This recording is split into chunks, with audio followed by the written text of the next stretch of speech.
Actuality Orta Doğu ve Kuzey Afrika Satış Direktörü Sayın Ahmed Bouna. Bouna, dijital dönüşüm yeni teknolojileri çağırıyor bakışını paylaşmak üzere bugün bizlerle bir araya gelecek. Kendisi bağlantılı yaşam için optimize edilmiş yeni nesil hücresel teknoloji yanı başımızda diyor. Dijitalleşme yolunda dünyanın geldiği noktayı kendisinden dinleyeceğiz. Dijital dönüşüm yeni teknolojileri çağırıyor başlıklı sunumuyla alkışlarınızla Sayın Ahmed Bouna sahneye geliyorlar.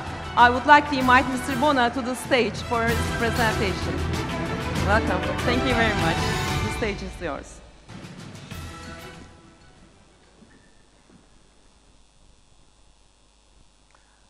Hello, everybody. I'm sorry, actually, I have to make my presentation in English. Unfortunately, I don't speak Turkish. Before starting the presentation, actually, I would like to say thank you very much, actually, for the organizer, the Bilişim. It's a pleasure, actually, to be here. And I'm also very impressed, actually, to see the audience, actually, a big audience over here.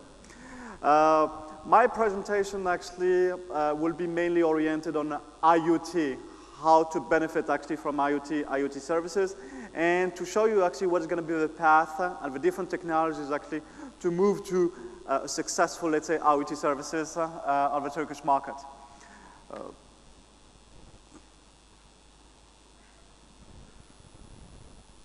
So before starting, let's say, the presentation, I want to say a few words actually about Actility. Actility is a French company. We are, let's say, 200 people.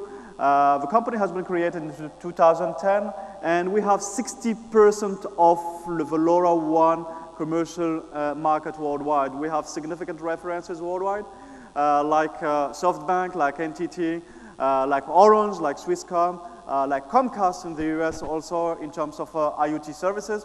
And early this year, we raised 75 million euros in the market. We have new shareholders joining us, like Cisco, like Foxconn, and also like Bosch, the German, let's say, manufacturer. We have offices a little bit everywhere. HQ is in France, Paris, of course, but we have also offices in the UK, we have offices in Singapore, in the US, and also in Dubai. So this is actually my first slide. Then actually let's move to the IoT. I do believe that actually everybody around in this room believes that IoT is an opportunity that nobody should miss. Behind the word IoT, you can target different market segments. We can talk about smart cities, where you can offer, let's say, different variety of services like facility management, such as smoke detectors, such as smart parking, such as, let's say, smart lighting. There's a lot of things actually in terms of smart services which would be, could be offered in the smart city. IoT can also help the enterprise to improve, let's say, to generate more revenues, to save more time. This is where we could talk actually about Industry 4.0. So basically, by adopting IoT services, the enterprise, they have a possibility, for example, to make preventive maintenance on their machines. You can also use IoT services for smart agriculture. Turkey is an agriculture country. Not only it's industrial, but it's also agriculture country. So you can use IoT services to optimize the production by measuring let's say, the temperature, by measuring the level of the pesticide which are spread on the plants, by measuring the level of humidity actually in the field. But you can also use IoT services to do smart logistics, for example, tracking.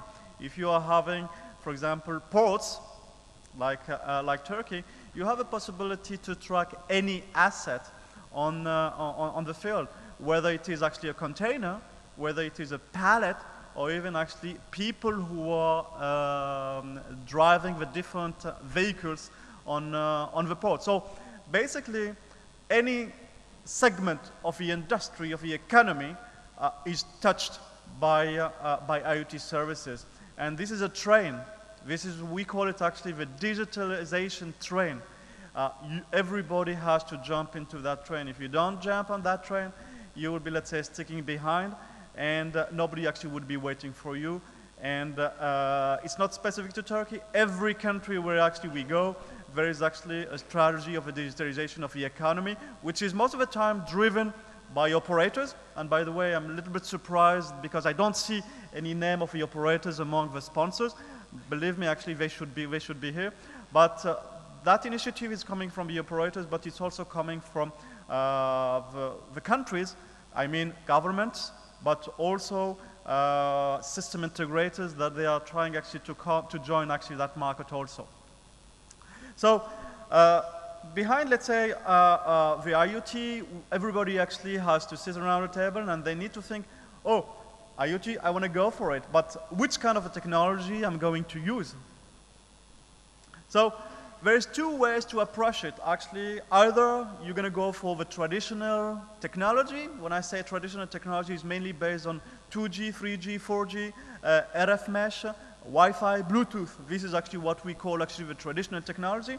It's just a pile-up of different technologies, and it has a huge cost in terms of CapEx and OpEx, of course.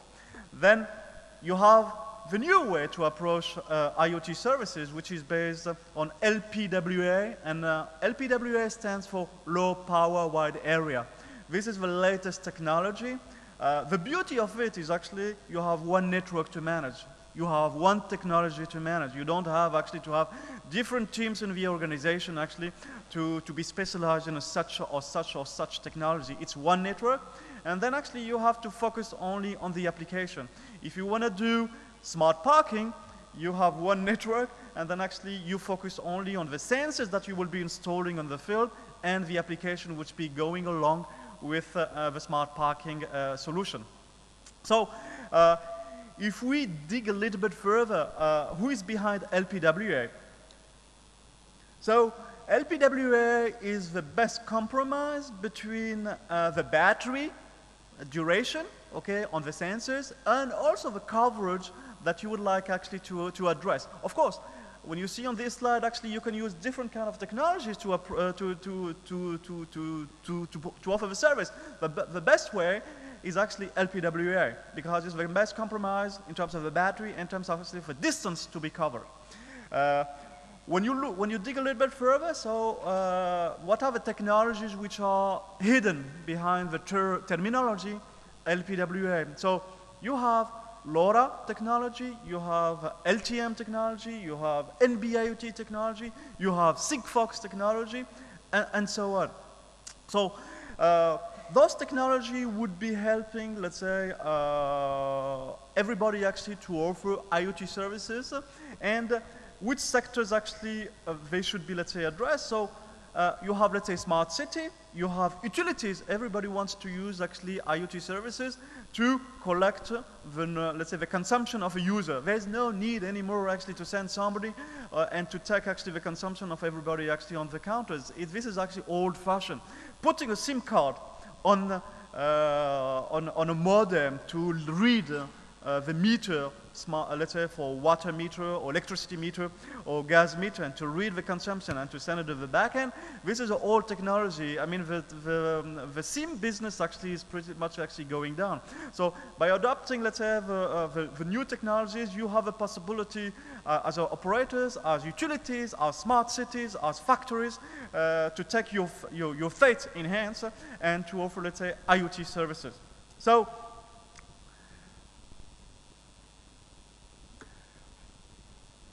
when you look to those different kind of technologies, there's pros and cons for each technology. If you are looking, let's say, for NB-IoT, so it's also LPA technology, but it has some kind of a limitation. You can cover up to 5 kilometers. If you go for LTM-M, okay, so basically you can cover up to 1 kilometer. But the most optimized one, when you look at it, so basically it's LoRa, because you can cover up to 15 kilometers. This is line of sight. It means actually that it might be 11, it might be 12, it might be 13, it might be 9, but the most optimized and standardized actually technology is really, let's say, the LoRa technology, and by the way, which has been deployed, commercially deployed actually by big players. I mean, Comcast in the US, Orange, KPN, Swisscom in Europe, and in Japan, Murat was mentioning Japan earlier, you have NTT, okay, and you have also SoftBank who deployed actually successfully LoRa networks. So when we talk about those kind of technologies, NB-IoT, LTE-M, LoRa, Sigfox, it would be good actually to understand who's backing them, okay? If you don't mind, let's start actually with LoRa. LoRa, it's an alliance which is behind it. That alliance is not composed of 1, 2, or 10 members. You have, let's say, 500 members in that actually alliance. You have small, medium, and large companies supporting that alliance. I just give some names. Cisco is part of them. Okay, HP is part of them. IBM is part of them. Schneider Electric is part of them. So those are the big ones, but you also find, let's say, small and medium ones. And I also encourage, let's say, Turkish startups and companies actually to join the alliance and to start developing applications and sensors. Encourage also the universities, IT universities, to join and to develop applications and sensors actually for the Turkish market, but not only for the Turkish market, also actually to export those applications to overseas. So in that alliance, I was mentioning, let's say, vendors, but you don't find only vendors, you also find operators, and not small operators. I mean, you have Orange, you have KPN, you have SoftBank there. You have even satellite players. You have Thuraya. Thuraya is actually a regional, let's say, satellite operator, and they're also part of that alliance. And their M2M service actually is based on LoRa. By the way, LoRa Alliance has been created by 3 companies. I mean, Semtech, which is doing, let's say, the chip, okay? You have also IBM, and IBM is a strong and active member in the LoRa Alliance, and you have also Actility. And our CTO, Actility CTO, is co-chairing the technical board of LoRa Alliance. So basically, we are a strong member, activist, and we are suggesting also specs actually in the LoRa Alliance. And I clearly, let's say, encourage the Turkish startups and companies to look to the LoRa Alliance and to see how they can, let's say, use it to offer services and products actually on the Turkish market. So this is actually for LoRa. So let's move to NB-IoT. So NB-IoT is mainly backed by the traditional or historical telecom vendors like Ericsson, like Nokia, like Huawei, like ZTE. Okay, when you look to those players, they are mainly, let's say, the members of a 3GPP. You need to understand that actually NB-IoT has been specified in June 2016. So when you specify something, it's going to take some time actually before getting, let's say, the solution up and running. It's going to take some time actually to get, let's say, a real ecosystem to support it. You have some operators also supporting actually NB-IoT. The one which are most of the time actually mentioned in the industry are Vodafone and also Deutsche Telekom. They are clearly, let's say, trying actually to make NB-IoT working. They have some trials. Some countries actually, they are trying actually to launch commercial deployments. For example, Vodafone in Ireland, for example, actually, also Vodafone in Spain. So it's also a technology that you have to count on, even though actually it's a pretty young industry, because actually it has been specified just 1 year ago. Let's move to Sigfox. So Sigfox is a French company based actually in Toulouse, very close actually to Airbus. They initially started actually the LPA technology. They are backed by some manufacturers like Bosch. It's funny because Bosch is backing from a technology perspective Sigfox, but they are also a shareholder of Actility. It's a one company, one technology, And this is maybe, let's say, the problem. It's actually when you have one company, one technology, when the ecosystem is closed, there is, let's say, some issues for the operators and also for the enterprise actually to join actually a technology which is somehow closed. You have some operators who are supporting clearly, let's say, Sigfox. I have mentioned some of them actually on the list. The one in Europe which is supporting, let's say, Sigfox is Telefonica, but at the same time we understand that Telefonica is also a shareholder in Sigfox, so they have to help them actually to make their technology up and running. There are also some companies who are supporting Sigfox, like Engie. It's a utility company actually in France, and they're testing, they're using, let's say, their technologies. So here I showed you, let's say, the three kind of technologies that you can study, analyze, and then actually you have to make up a decision. So on one side you have LoRa, on the other side you have NB-IoT, okay, and the other side actually you have Sigfox. So the question is, who's going to win, okay? So who is going to win actually this battle? I mean, you have a ring, so who is going to win actually this battle between these three, let's say, technologies? So let's come back a little bit. So NB-IoT is mainly for operators, mobile network operators, okay? So LoRa, it's funny, but it's not only for operators. It's operators can use it. I showed you actually some references who deployed LoRa successfully. But it's also for mobile operators, it's for fixed line operators. For example, NTT in Japan, it's a fixed West. NTT West is a fixed mobile operator, and they are using LoRa actually to provide their services. But LoRa can be also deployed by smart cities. It's also technology which can be deployed by system integrators. It's also a technology which can be deployed by municipalities. It's also a technology which can be deployed by utilities. So basically you can have a small LoRa network, but at the same time actually you can grow it, and it's a standardized technology, and it's a robust carrier grade technology. So with LoRa you are not sticking only to mobile operators. You can take your independence and you create your own LoRa network, whether it is actually with 1-2 gateways, but you can also have, let's say, 1 million gateways by deploying actually a nationwide network. Then we move to Sigfox. Again here, Sigfox actually it's for mobile operators. Mainly, let's say, the people who go for Sigfox, it's mobile operators. So clearly here we can see that there is some kind of advantage for LoRa, because actually it's not addressing one market segment. You are not going to be jailed forever by getting the service actually from an operator. You have also the possibility to take your independence and then actually to deploy your own network. Then once you selected actually the kind of a technology that you would like to deploy, you need to ask yourself actually some questions. For example, should I deploy, let's say, NB-IoT?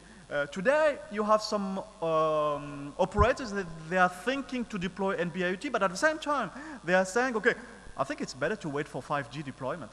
Okay, if you, I don't know if people actually have attended actually the Mobile World Congress in Barcelona early this year, but the main topic was not NB-IoT, people. I mean, it was, let's say, 5G. So the question today that the CTOs, CFOs, and CEOs within the mobile operators, they clearly have to think, is it really worthy to go for NB-IoT today, and then actually maybe in 3, 4, 5, or 6 years, I have to make an extra investment and to go for 5G? So somebody has to take that question and clear it in a very, let's say, neutral and transparent way.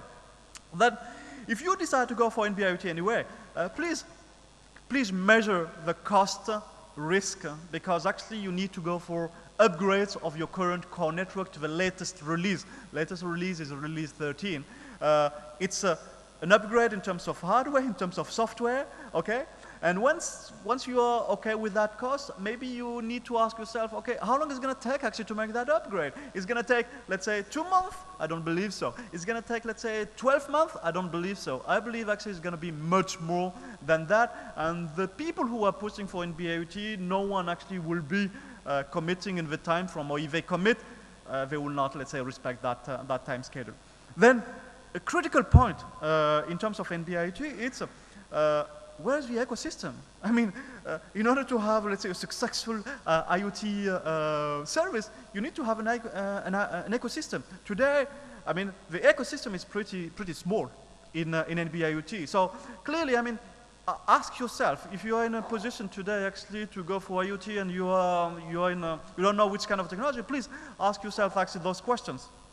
And then this is actually for NB-IoT. Let's move actually to LoRa. LoRa, the main question is actually, will, let's say, LoRa keep on expanding? Because it's successful. You have 500 enterprise members actually, and they, month after month, actually, there are more members actually joining the LoRa Alliance. So will they keep that pace expanding? Okay, I believe so. Okay, but this is actually the question actually which has to be asked actually to the LoRa. Then, when we go to let's say to the Sigfox part, Sigfox, as I said at the beginning, is a closed technology. Sigfox needs to make up a decision to open their technology, to enable, let's say, different sensors to be deployed on their network, to enable actually different gateways actually to deploy on their network. As an operator, you need to be able to select any kind of a gateway that you would like to deploy on your network. If tomorrow you go to China and then you find a vendor who are manufacturing specific gateways, very cheap, very cost-effective, and you would like to deploy them on the country, you need to be able to do that. And unfortunately, actually, Sigfox will not be able actually to do that. Then actually you have, let's say, the business model of Sigfox is a pretty constraintful business model. You have to pay to deploy your network, which is going to be in $1 million, and at the same time, actually, when you start generating some revenues, you have to pay royalties based on those revenues. So I have never seen such kind of a business model actually on the market, but those guys actually, they are having that approach. And it's clearly not, let's say, interesting or worthy because we are not sharing actually the risk. Clearly we are not sharing the risk. The other one point regarding Sigfox, what about private data? You know, private data, and specifically now, it's starting to be it's very dangerous actually to have a private data getting outside of a domestic market. I mean, when you are making up a decision whether it is actually for NB-IoT, whether it is actually for Sigfox, or whether actually it's for LoRa, you need to get, let's say, the commitment that the private data remains on the domestic market and it doesn't go to France, to the US, to the UK, to Singapore, or whatever. Clearly, the private data has to remain on the domestic market. So when you look to the global picture, and I'm going to finish now, so when you look to the global picture, basically today, we can clearly say that there is a clear lead of LoRa, okay, clearly a lead of LoRa. However, from activity perspective, we do believe that there will be some kind of a, let's say, complementarity between LoRa and NB-IoT / LTE-M 5G. So, in other words, your business, your, let's say, the market demand will be addressed 70% with LoRa, 30% with a technology which could be NB-IoT, LTE-M, or maybe 5G. That's it for me.